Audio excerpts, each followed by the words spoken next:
feel more insecure with somebody than you are by yourself or with your friends, then you're probably being treated abusively. Doing things that would lower that person's self-esteem. It's sort of keeping somebody under your thumb. He would tell me my friends sucked.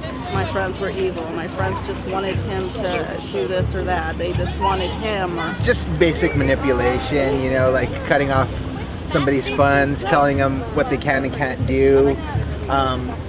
Even just passive-aggressive comments like, I can't believe you did that, that was really dumb, you know? So what are some of the warning signs that you might be in an abusive relationship? Well, I think a very common one is jealousy, someone being very jealous, and also someone who's very controlling, wants you to be with them all the time, isolates you from your friends. If I was to go to the store too long, then he would either come looking for me, or when I get back to the house, you know, there was this, why were you there so long? What took you so long? What did you get? Where's the receipt? How you know, why does it take you so long to get this? Who were you talking to? Who did you see? Someone who's quick to anger. My grandmother, his mother had actually warned my mom prior to that he had quite a temper.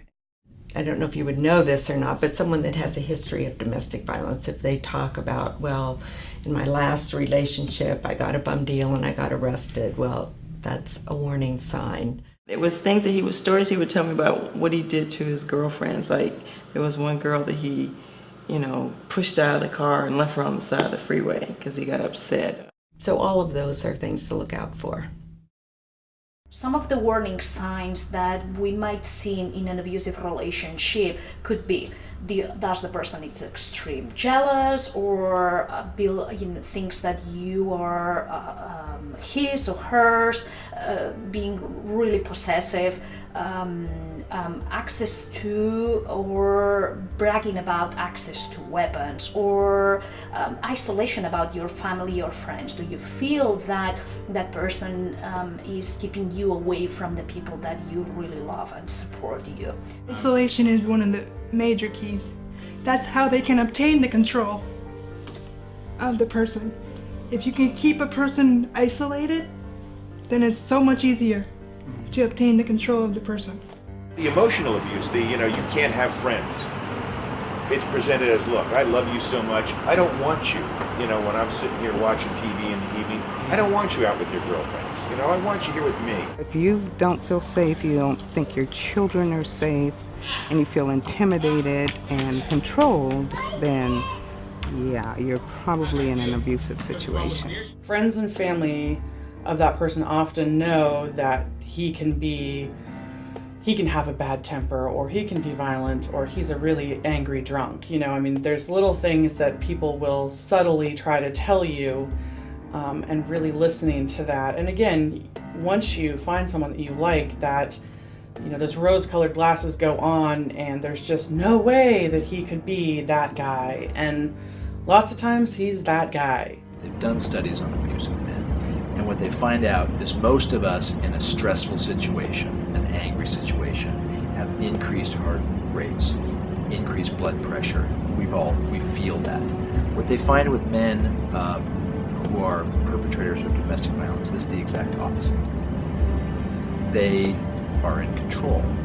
Their heart rate slows, their blood pressure slows, and the word is they call them cobras, where if they're able to control that physical side of them, they're able to better control the situation. All the signs were there before I even got married to him.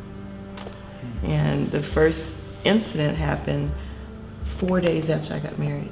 Any way to make me a lower person in people's eyes is what he did. Even at my church, he would, go and say, oh, well, she's sleeping around, and she's, seeing other, just anything to try to humiliate me. When we lived in Texas, we didn't have a washer and dryer in the house, so we went to a laundromat.